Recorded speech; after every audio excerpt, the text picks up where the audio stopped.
Oh, they're right here. Okay, here we go. Later. Let's see what we got.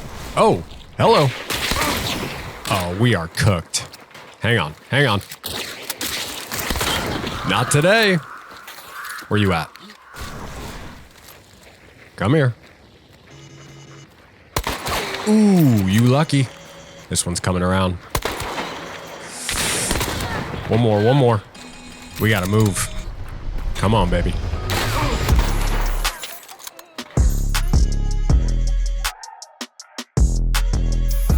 What up, gamers? Welcome in to the ultimate movement and playmaking guide for Hunt Showdown. In today's video, I have compiled a ton of clips and a few long-form fights and categorized them into my top 3 tips for movement and playmaking in Hunt Showdown. Now, if you want to jump straight to the first tip, I have timestamped the video, so you can skip ahead if you want, but I would encourage you to stick around for the intro because it will provide some context for why I've categorized the tips this way. And we're also going to go over the structure of the video and how you can actually get the most out of it. So I would stick around if I were you, and I promise I'll keep it short. So for each tip, we're going to break down a series of clips of my gameplay that are going to directly relate back to each individual category. Now, each category will start with a core idea, an overarching principle. What I don't want you to think this is a very granular, settings-based, here's what to do in the menus kind of guide. That's not what this is. This is going to be very thought process driven because I want you guys to take this with you while you're playing your actual games. That's the same reason I categorized it into 3 primary tips so that you could easily remember the top 3 things and then think back on some more specific things we're going to break down in all of these clips. Not that there's anything wrong with a more granular guide. In fact, I have my Ultimate Hunt Showdown guide on the channel where I go over everything in this game in depth. I just wanted this one to be more of a Sparks Notes overview, and then of course we are going to get very deep with our breakdowns of these clips so you can learn a lot more there while we're talking through these fights. So that will be the basic structure of the video, and as far as how it's actually going to play out, we will start with a series of clips that relate back to the 3 tips. I'll put them on the screen and then we'll talk through all these different fights. There'll be quite a few clips for each tip, and then we're going to end out with a couple of longer fights that I'll break down for you guys just so you can kind of see how all this stuff plays out in a more true to Hunt setting. And that's it. That's how I've structured this one. We got a ton of great clips, killer fights, lots of stuff for you guys to learn from. So let's jump into our first tip right now. Tip number 1 is to stay in the fight and just keep moving. Now, I know how that sounds, very basic, very high level, but I promise there's a lot to this one because I'm talking about how do you strafe effectively? How do you throw everything in your loadout at the enemy team? How do you take on multiple people at once? These are all the things we're going to cover in this tip, starting with this first clip here. I'm going up against a team of 3 who has bounty, and it's just me on my team. So we got to use a lot of movement here, quick peeks. We're going to get a nice headshot there, get one of them down. They get a nice counter tag on me. I got to move around the corner here, get a heal in. We're going to try and challenge around this corner again and just be aggressive. Unfortunately, we don't get a tag and we get lit up, so we got to keep moving here. I'm not going to stop the burn or slow down. I'm just going to aggress and just keep moving. We're going to hold W, hold forward, get out our knife, clean it up.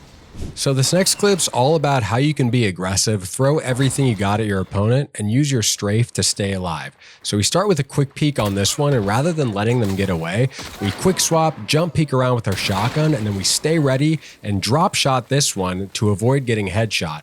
Now we got to run away, get our heal in. We hear the third coming our way, and we're really exposed. This is where our strafe comes into play. A quick left-right, jump peek with our shotgun, get them down. Now, this is an example of exactly what I mean when I say just keep moving. I'm down to the last 2 people in this server. It's me versus them, and you're going to see all kinds of quick peeks, jump peeks, weird movement, just trying to stay alive because they're coming at me from different angles. We get a nice tag on the first one to back him off a bit, but he's still coming. So we got to use this weird movement and strafing, and then we rush inside here after we get one down, rotate around this building, cut ahead a little bit in this fight, 1v1 situation. We got our heal in. Now we're going to wait here and we're going to do a quick peek, and we're only going to peek this a couple of times. We don't want to wear out our welcome. And then we're going to take a weird angle here that this guy's not ready for so that his crosshair is not at my head height. Jump up here, also jump shoot, get a nice headshot, get out with our bounty. Movement is a great way to avoid getting pinched, and that's exactly what we're going to see here. This is a 3v1 situation. I've gotten myself stuck in this building. That's not where I want to be. Get a nice kill on this one. We're going to reload and move down these stairs, but instead of actually bailing out, we're going to take an unexpected jump peek here and stay in the fight so these guys don't know what's coming next. Now, this next one gets a really nice drop shot on me, so I actually do have to bail out, but you notice there, I'm still looking for the kill as I go down those stairs because I really would have loved to clean it up right there. Now, they're going to get a res off, so now I got to change my strategy again.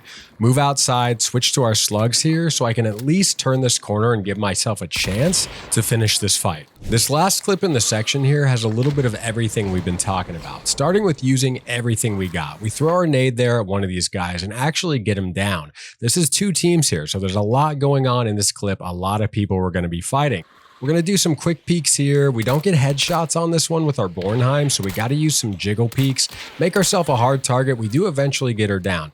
Get our reload in. Now we're coming back, doing the same thing. We see one going for a res. We actually try and light them up because we're just throwing everything we got at these guys. And again, I'm just not connecting with my headshots here. So this is where movement is so powerful. We use our strafe there to bait out most of the fanning shots.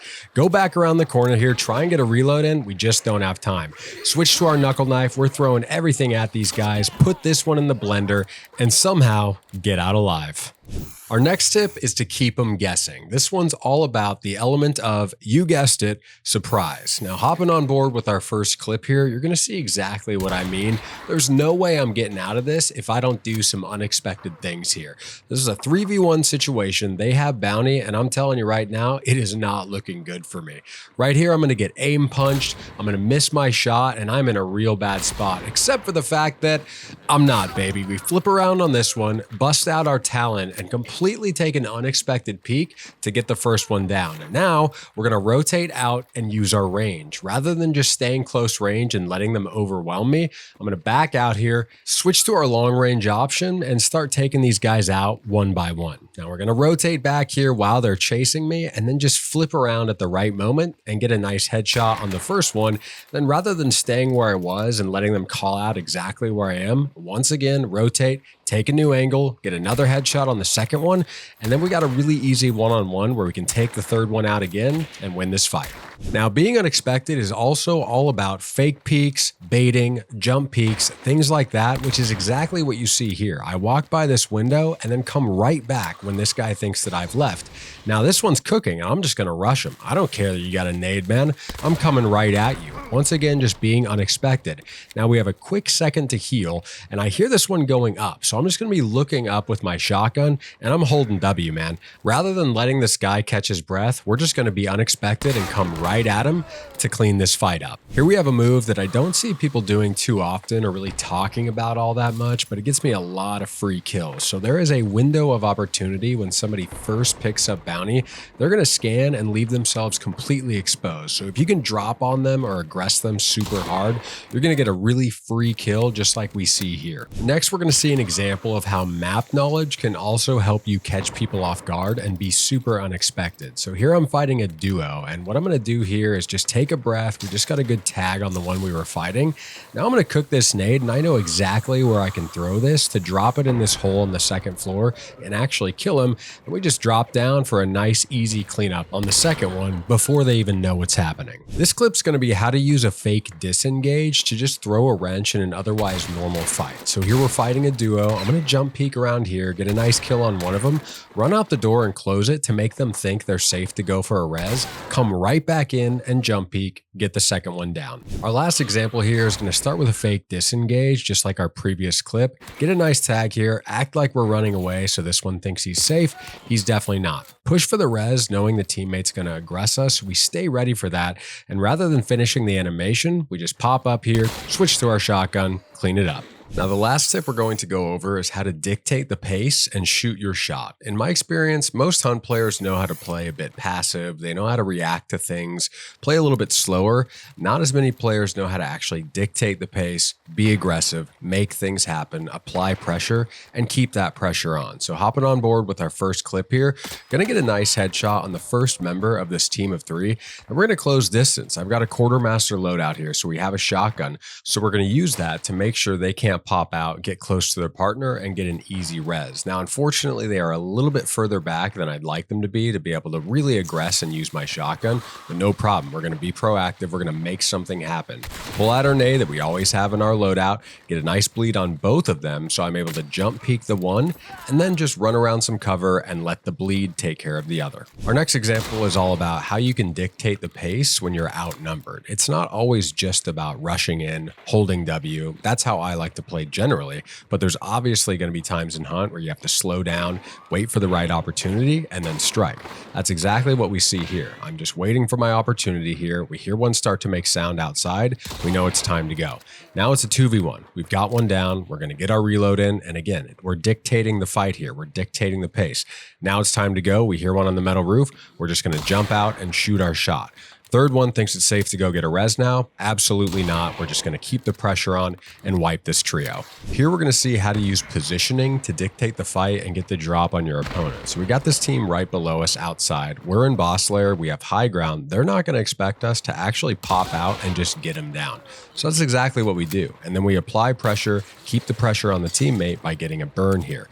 Now we're just going to take our time. We're going to use this building here, use our high ground. We're going to keep rotating in here and wait for the right opportunity to get this one down. Now that we've dictated the fight and the pace, all the pressure's on them. Now we've got them on the ropes. We can use our loadout strengths here and just get them down really easily. This one's all about how to stay aggressive when your back is against the wall. So we don't have a lot of ammo here, running low on rounds, running out of options really. We've got a 2v1 situation. This team is barreling down on me. Fortunately, we get a really nice headshot there, but once again, we have nearly no ammo. So we got to think fast, dictate the fight here, and stay aggressive, even though we don't have a lot of options. So we're going to use the environment to our advantage here, get a really nice tag with the barrel, and then use what we've got left to clean up this fight. Our last example in this category is all about how to maintain the pressure, apply the pressure, and just press the advantage. We're going to be hyper aggressive here. Just got a really nice bleed with our frag. Now we're coming around this corner and we're just holding W on this team. We do not want to let them get a chance to heal, get comfortable in this fight. We just want to maintain pressure and just keep coming at them and get them down. So for the last section of this video, we're going to let a couple of longer form fights play out. I'll pop in here and there and share some thoughts just so you guys have some takeaways, but generally I just want these games to speak for themselves. They're going to be very movement heavy games, lots of rotates, putting everything we've talked about together in real time. So be on the lookout for the 3 tips we've talked about and kind of see if you can see where they come into play, but let's just let these games play out, starting with our first one here.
You're going to see me start to move up a little bit here rather than staying in boss layer because that's where I've been shooting from this whole time. So I don't want them to know where I am. I want to be unexpected here.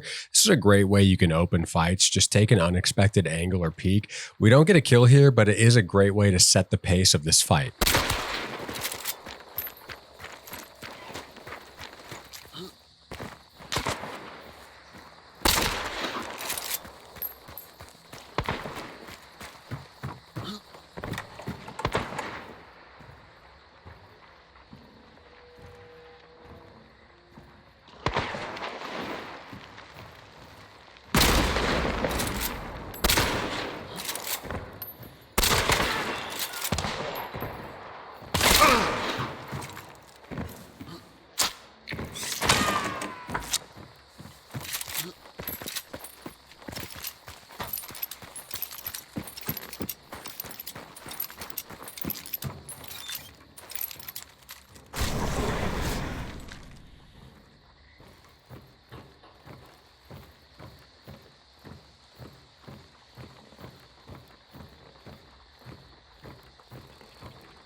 From this point on in this fight, I pretty much just stay moving the whole time, which allows me to stay alive for a really long time. So watch how I just avoid getting overrun by this team of three by just constantly being on the move, never letting them know what I'm going to do next, and making sure that I never stay in one place for too long. This is how you can survive as a solo when you're overrun, maybe your teammates have gone down, you got a 3v1, 2v1 situation. If you stay on the move and never let them know where you are, you're going to have a much higher chance of making it out alive.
So we did a really good job of dictating the pace, especially at the end of that fight. You can see me stop on the porch there, wait for the guy to come across, get a nice headshot, rush inside boss lair, close the door so that they think they can go get the res, rush back out, get the shotgun kill. We were really dictating the fight there at the end. Unfortunately, we just didn't land our final headshot. We were really close, but we played it very well, moving all around that compound, being very unexpected, and at the end, really dictating the pace of the fight. So again, unfortunately, we don't get the final headshot, but let's see if we can get some redemption here in our next game. So this next fight's going to be a few minutes into a match here. I wasn't able to get inside boss lair first, so there's another team inside. They're going to banish the boss, but you're going to see how I kind of use rotation and movement to play the outskirts a bit here, pick people off one by one, and then when I have the opportunity to flip the script and get the advantage on a boss team, you'll see how I do that as well, but we're going to let this one play out a little bit and then we'll talk through it.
I'm going to cut ahead a little bit in this fight because I decided to rotate out of that engagement because the other two teammates of the one that was pursuing me there are about to get bounty and I don't want to get pinched by all three. So I'm going to rotate out, give myself a little bit of an advantage with the trap and a building here. Now, this is where the movement of this game really starts to pick up.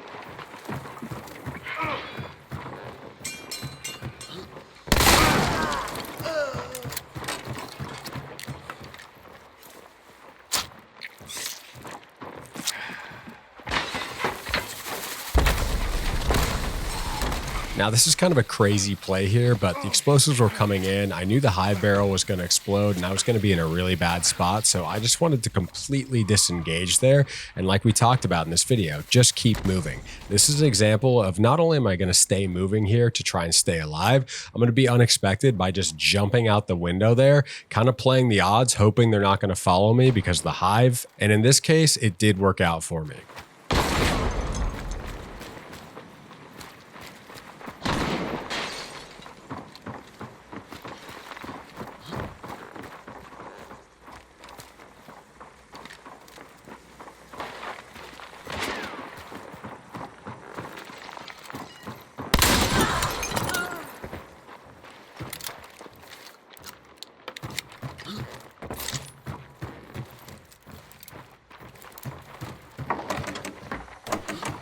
Now here again, I decided to disengage, and the reason I do this is because this team of three is playing really well together and they're aggressing me super hard together as a team, so I just don't want to get overwhelmed. I'd rather get some distance and get some high ground here and hope that they follow me inside. If they do, I can easily shoot down on them. I can come back downstairs with shotgun. I have a lot of options here, but again, they were playing really well together, so I just kind of wanted to get out of that scenario and reset the fight a little bit.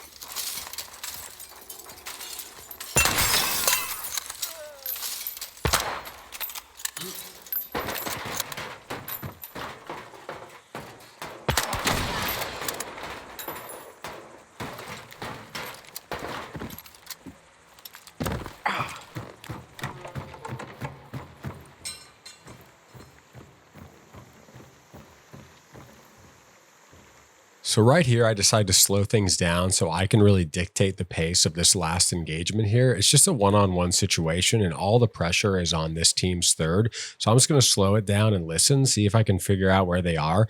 I can hear them crouch stepping around a little bit just from slowing things down. And once I kind of figure out generally where they are, I'm going to take action quickly and try and get them down.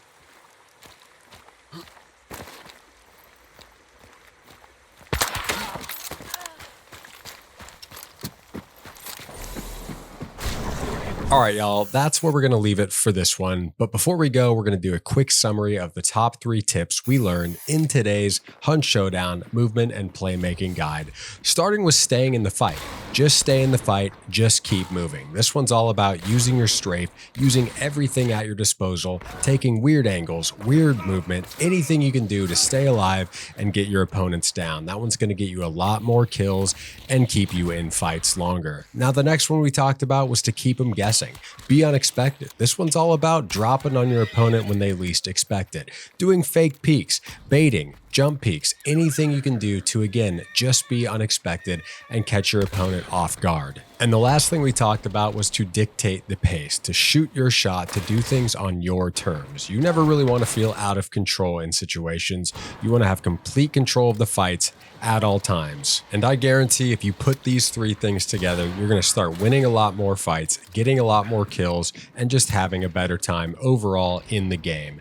Now, if you want more guide content like this, don't forget I will link my Ultimate Hunt Showdown guide that we talked about earlier, but that is going to be it for this one, guys. I hope you liked it, and if you did, be sure to like, share, subscribe, and we will catch you in the next one, gamers. Peace.